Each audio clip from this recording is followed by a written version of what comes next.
Mon nom à l'état civil, c'est Angela Marie-Hélène Bouévi. Et le problème avec mes noms, en fait, c'est mon frère, il avait l'habitude de m'appeler toute petite Dima Fame.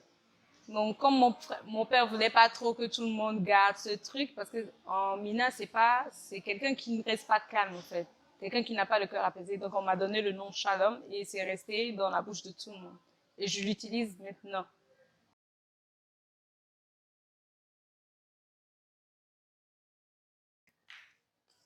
Pour mes créations, j'essaie toujours de me rappeler que je ne suis pas que africaine, en fait.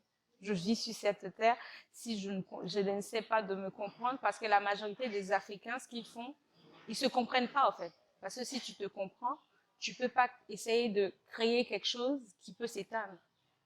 Ça doit rester et que quand quelqu'un va voir ça, il va se dire, oui, tu as une identité. C'est vrai que tu viens de là, mais tu as une identité, une naissance africaine.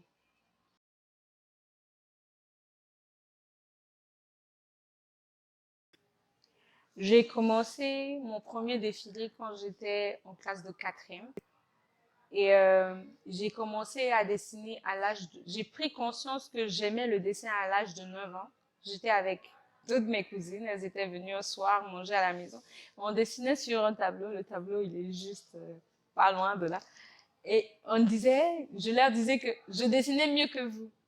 Et puis, il y a une qui me fait, quand je serai grande, je serai stylée. Je dis, quand moi je serai grande, je serai créatrice de mode. Elle me dit, Shalom, tu as des idées? Je dis, je vais le faire.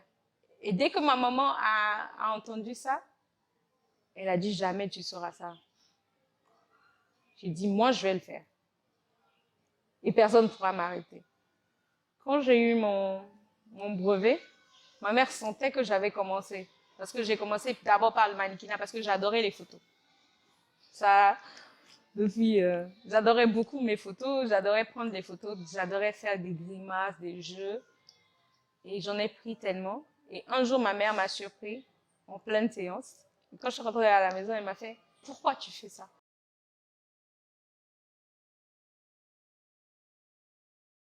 J'ai commencé par le dessin. Entre mes premières créations et maintenant, je ne trouve pas de changement au niveau de mon idée. Je trouve plutôt que j'ai beaucoup appris sur... Mais par contre, sur la forme et le dessin, ça a beaucoup évolué parce que j'ai dû faire une école de mode pour qu'on me recadre. Parce qu'il disait, j'avais déjà la technique, mais il fallait que j'affine ma technique, donc je l'ai affinée. Niveau couture, ça a été difficile parce que je ne savais pas coudre. Et j'avais eu la chance d'avoir ma tante qui était avec moi, mais c'était pas vraiment ce que je voulais. Mais maintenant, quand j'arrive à coudre, je trouve que je me sens plus détendue à faire des maquettes et donner aux gens pour reproduire. Donc, au niveau de la couture, je ne peux pas me prononcer maintenant.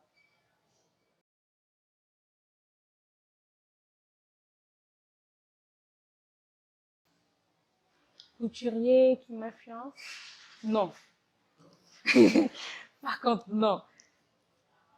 Par contre, celle que je peux dire qui m'a influencée, c'est Madame Ayanik. Au niveau de la couture et de la finition, elle a été, comment dire, difficile avec moi.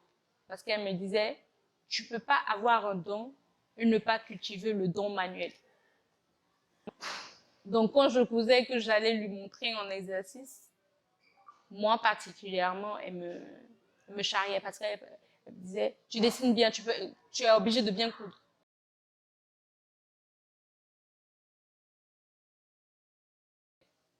Pour moi, l'art, c'est une vie. Parce que quand on parle d'art, on ne parle pas que du vêtement, on parle de tout ce qui va avec. La musique, l'artisanat et tout ce qui va avec. Donc, c'est une vie, au fait. C'est une empreinte.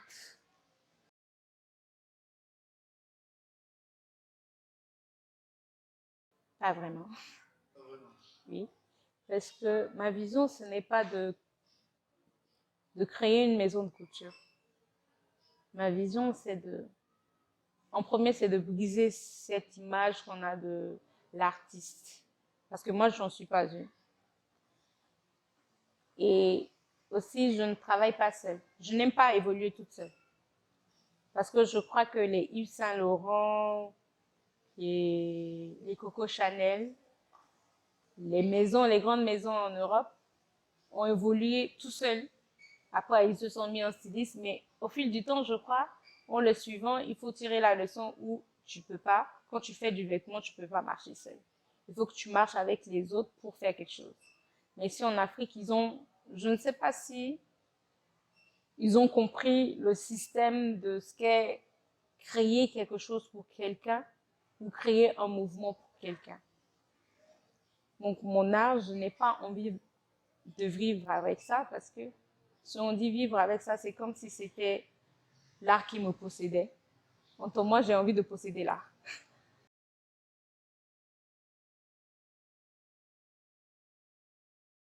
Moi, je voyais Axor. Oui, c'est Axor. C'est Axor, c'est encore un temple égyptien, ça. Oui, en fait, tout est codé chez moi. C'était Axor, vous avez marqué. Oui, tout est codé, mais on a changé le Ouais, logo. j'ai bien remarqué. Oui, on a changé le logo parce que j'aime bien être très, très, très africaine dans ce que je fais. Il y a des écritures africaines qui sont cachées, qui marchent avec des codes, comme le 7-7 au Congo. Oui, tout est codifié. Donc tout ce qui est ici, quand les Congolais, j'ai des amis congolais, quand ils voient le soleil, je dis alors, tu es malade, je sais ce que tu fais. Je dis non, Ah ouais, ok, il faut faire attention, effectivement, pareil, chez les Égyptiens, si vous prenez des colliers pour les connaître n'importe comment, vous allez faire un peu. donc pour ça, je fais très très attention à ce que je fais. Donc là, dans l'atelier, c'est un atelier provisoire parce que je suis à la maison. Là, c'est une amie avec Sandra. Elle aide à faire des sacs. On fait des sacs, on fait des chaussures. Et Sandra, elle est comme moi. Mais au niveau accessoire, elle fait du maquillage, elle fait les sacs. Et elle fait les pailles batik. Mais pour le batik, on a un petit projet, mais pas pour le moment. Et pour le moment, on se concentre sur les accessoires et le maquillage au niveau de Sandra. Et là, c'est mes affaires, mes dessins, ma table. La décoration a été faite par moi pour mon goût, quoi. À peu près. Et là, je coupe et je dessine des fois ici. Ou soit des fois, quand je me réveille à, je sais pas, 3h du matin, j'arrive pas à dormir, je viens là et je dessine. Ça, c'est une collection que j'ai faite pour Mélo Mode. Des matières, un peu un mélange quand même, parce que j'ai décidé de faire un mélange Ibo et gain. Le gain au niveau de la matière, le kente. Les deux kente, ça c'est un kente traditionnel homme. Et là c'est un kente où j'ai choisi juste les couleurs Ibo. Parce que les Ibo adorent le rouge. J'aime bien le rouge et le blanc et l'or un peu. Et j'ai... Pardon, le kente, vous l'avez fait faire ou vous l'avez... Non, on l'a acheté au marché chez une dame qu'on connaît très bien. Et les modèles, je me suis inspirée. Par contre, ma robe là, on va la faire sortir tout à l'heure. Le derrière ressemble à... J'ai voulu juste dessiner une dinde, au fait. Toute la collection ressemble à des dindes. Du pelage de la dinde, j'ai essayé de créer quelque chose que seul un artiste peut comprendre.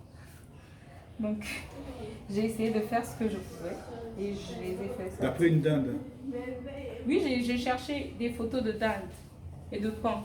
Ah, et de paon. Oui, parce que la dinde et le paon, c'est, je sais pas, on ne sait pas comment, mais bon, c'est Dieu qui sait ce qu'il fait. Donc, j'ai essayé de créer quelque chose qui va avec cette collection. Bien avant, je travaillais sur cette collection, j'ai travaillé sur cette collection en premier. Ça, c'est un bustier. Donc, je me suis inspirée juste de la dinde et du pain. J'ai essayé de créer quelque chose par la matière. En passant du pelage, en fait. Et ce que je porte aussi. Un peu streetwear, mais bon, pas trop raffiné. Et ben, je vais vous envoyer au niveau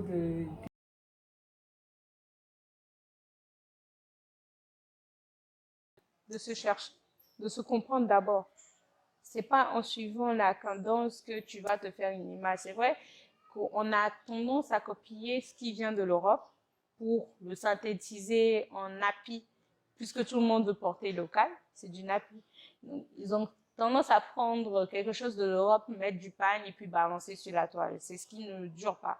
Mais s'ils arrivent à se comprendre eux-mêmes, chercher d'où ils viennent, où ils vont continuer, ils vont persévérer dans ce qu'ils font. Et le reste, c'est la passion. Si tu n'es pas passionné de ce que tu fais et que tu es là que pour de l'argent dans la mode, tu n'iras nulle part. Merci Shalom.